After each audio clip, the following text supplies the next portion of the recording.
Welcome to Randy's Old Time Radio Shows. Today, Lest We Forget was a short-run old-time radio documentary drama series that aired in the immediate post-World War II era. Produced in 1946, the series was designed as a memorial and reflection on the war effort, aiming to preserve the stories, sacrifices, and lessons of World War II for the American public. So let's take a look back at what America thought of World War II.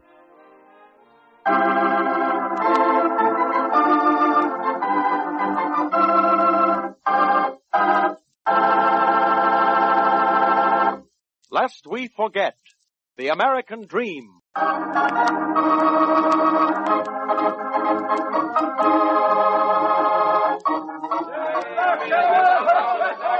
Say, mister, what's this demonstration about? You a stranger in town? Yeah, a reporter from one of the news services. See that little guy with glasses sitting on the platform? Yeah. This parade's for him. Biggest celebration the town's ever had. Oh, yeah, but what kind of a parade is this? No soldiers? Only men and women, boys and girls, infants in their mother's arms. Well, I'll tell you. All those people were brought into this world by that little guy up on the platform, Dr. Alvin Shapiro. And we're celebrating his 25th anniversary in this town. Well, I'll be doggone. Shapiro.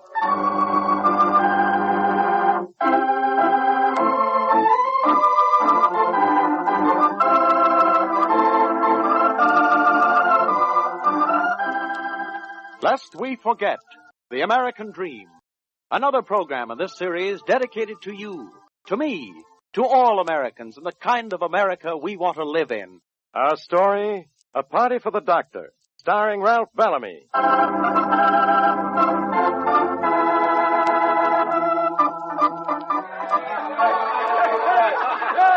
Ladies and gentlemen, young men and women, boys and girls, babes in arms.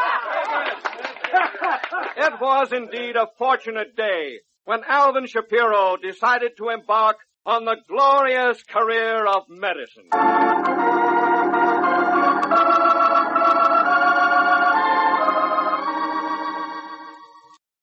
You're Alvin Shapiro, M.D., and that's you he's talking about.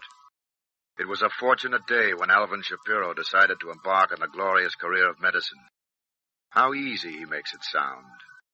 You decide to become a doctor, so presto, you're a doctor. If it had only been that easy. Ever since you were a kid, you wanted to be a doctor to help people. But wanting it, studying hard, graduating among the first 5 in your class, that wasn't enough. The most important thing was that you were Jewish. And the medical schools just weren't having any. So you left the country of your birth because of this, well, you name it. And you had to travel back to the Europe from which your parents had fled to escape this very same thing. You worked hard. And finally... Thank goodness that's over. Ditto. That graduation ceremony gave me the willies. Ditto, Willie? Oh, these last 4 years in Scotland haven't done you much good. What do you mean? I'm a doctor. Yes, but where's your Scotch burr, laddie? I dropped it as soon as I got this diploma. Oh, look at it. Yeah, it sure is beautiful. Alvin Shapiro, M.D. Have you any plans for the future, Doctor? As soon as I finish interning, I'm going back to the States and find me a small town and settle down as a country doctor. And the smaller the town, the better I'll like it.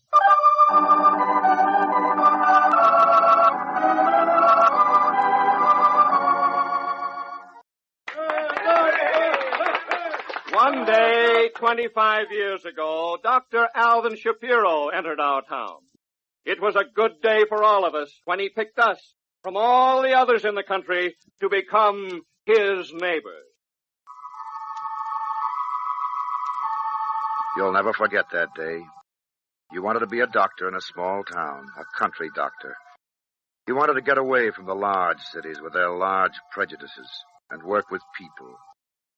So you finally chose your small town. You chose it because it looked friendly, because it had no doctor. Just a minute, Doctor. I didn't get your name. It's Shapiro, Dr. Alvin Shapiro. Shapiro? Well, Dr. Shapiro, this factory has been in existence for 15 years, and during that time, Dr. Fields in the next town has suited our purposes admirably. What I'm trying to say, Dr. Shapiro, is that, We don't want your kind in our community.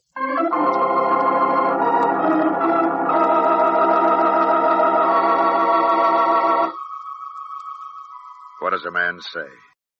Before you have an answer, you're ushered out of the office, and your adversary sits entrenched behind closed doors. Well, you shrugged your shoulders and said to yourself, everyone isn't like that. You weren't going to let Mr. Jones stop you. You'd gone through too much to get this far. So your next step was the school, Mr. Hiram Mansfield, the principal. And so, I'd like to offer my services as doctor for the school children. Oh, I'm afraid that's impossible. Why? Well, there's no provision in our budget for a school physician. But I'm not asking that the school pay me. I'm offering my services without charge. My dear doctor, you look like a practical man. How do you expect to make a living if you donate your services? By serving the needs of the people in this community. I'm willing to take the risk. But I'm not. You're not. To put it simply, Dr. Shapiro, I hardly believe you'd meet with a warm reception.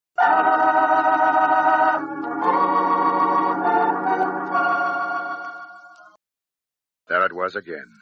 Oh, not exactly the words of Prescott Jones. After all, the principal was an educated man, but the meaning, the intent was the same. So, you left the building and walked down the main street. School was out, and you saw the kids running home. Then, suddenly, a car raced around the corner. There was a boy, a scream. Then, in this town where your services as a doctor had been refused, you found yourself in the street, bending over the boy, doing the things you had been taught to do. Will he be all right, Doctor? I don't know yet. You know who the boy is? That's Pete Mansfield. His father's the principal.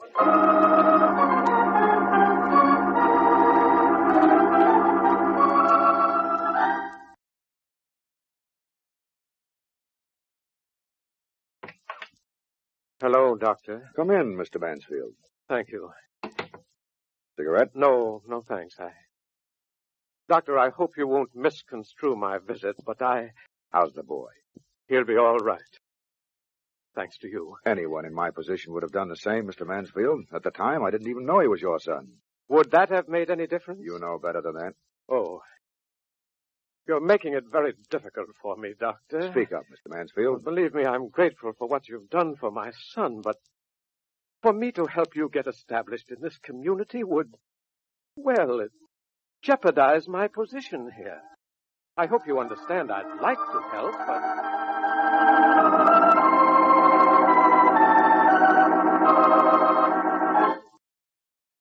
You'd been in town a month. Your shingle was out, and the people knew you were here. But no one came. When you'd meet them on the street, they'd look away. Oh, no, they weren't ashamed. It was just that, well, as the principal said, to help you get established in this community would jeopardize my position. You ask yourself, but how did they know? Who told them? Why, you yourself told them. Your shingle told them. Alvin Shapiro, M.D. You got into your car and drove slowly through the darkened streets, hoping to ease the melancholy in your soul. The lighted windows of the homes by the side of the road blinked at you in friendly greeting. You silently cursed people for making an hypocrisy of such friendliness. Then suddenly you saw a man running down the street toward you, frantically waving his arms. Mister! Hey, please, mister! Mister, you gotta drive me to Dr. Fields. Why? What's happened? It's my wife. I gotta get Dr. Fields. The baby's due. How often are the pains coming? About every minute. Where do you live? That house on the corner. We gotta get Dr. Fields. We haven't time. Oh, my gosh. It's all right. I'm a doctor. You are? Then what are we waiting for?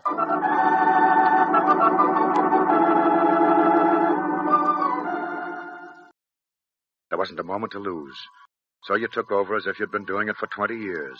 To get rid of the husband, you had him boil water and fetch clean sheets, anything to keep him busy.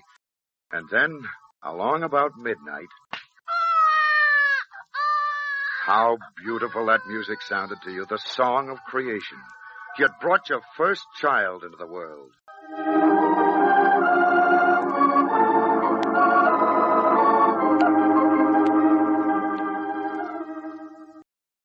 Well, Mr. Banks, you've got a boy. Oh, Doc, that's wonderful. How's my wife? She'll be all right. She should sleep through the night. Plenty of time to call Dr. Fields then. Gee, Doc, I don't know what would have happened without you. Glad I was here to help. You live around this section? Right in this town. My gosh, you must be that Dr. Shapiro. Yes, I'm that Dr. Shapiro. You're okay, Doc. Thanks. How much do I owe you? Nothing. Nothing? When But anybody asks you who brought your son into the world, just remember to say my name correctly. It's not Shapiro, it's Shapiro.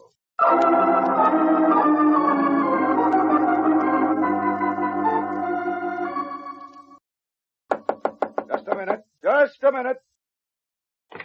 Gee, Doc, I'm sorry I woke you. Can you come right away? My wife doesn't feel well. She's asking for you. What about Dr. Fields? Well, after last night, we decided that if you're good enough to bring our kid into the world, you're good enough to be our doctor.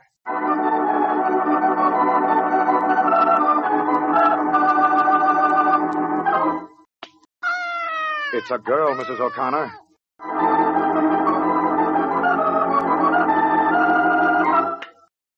It's twins, Mrs. Pulaski. Twins.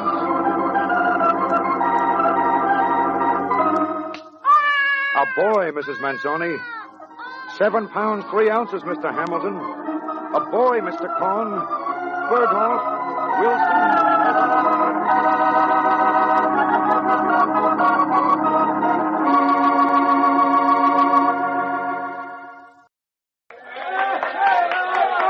And so, friends and neighbors, here he is, the servant of the community, whose 25th anniversary in our town we're celebrating today.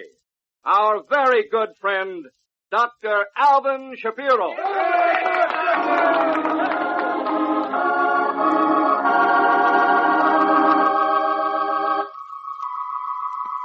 You get to your feet and you walk to the front of the platform. You look out at the faces, the smiling faces. The whole town is there. The Banks, the O'Connors, the Pulaskis, the Mansfields, the Manzonis, the Corns, and the Wilsons. Your neighbors. Happiness fills your throat. This is what you wanted. To serve them. And you're grateful.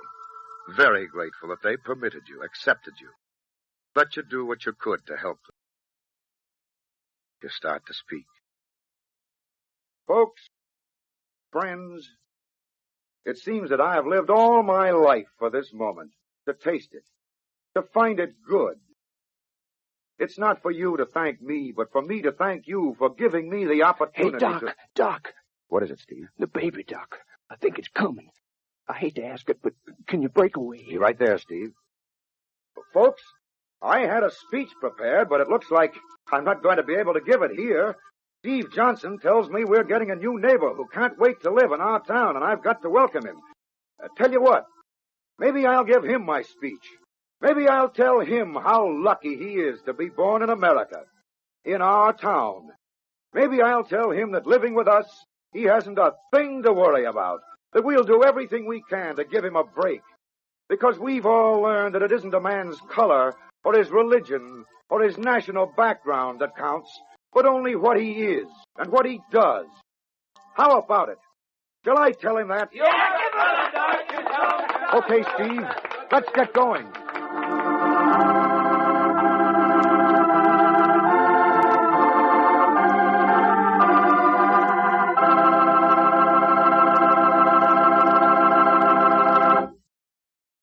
The Institute for Democratic Education has brought you another in the series of Lest We Forget the American Dream.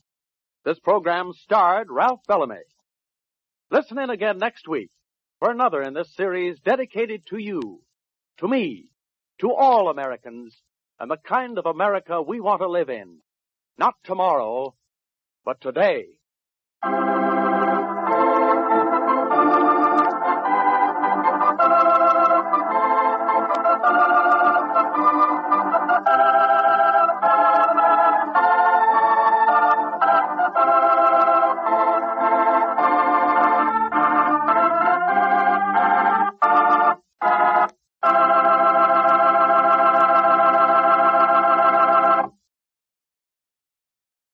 Well, folks, that's all for this episode. here on Randy's Old Time Radio Shows. Now, bringing these golden oldies back to life takes no small amount of time and effort from our good friend Randy, cleaning up the audio, converting the files, and making sure each show has the best audio possible. If you've enjoyed the program and you'd like to help keep these classics on the airwaves night after night, why not consider a small donation? Every penny goes straight to supporting Randy's work and helping this channel stay on the air. You'll find the links down in the description below. And for those of you kind souls who've already given, Randy tips his fedora to you. Your support truly keeps this old radio spirit alive. Thanks ever so much. And until next time, keep those dials tuned and keep the memories rolling.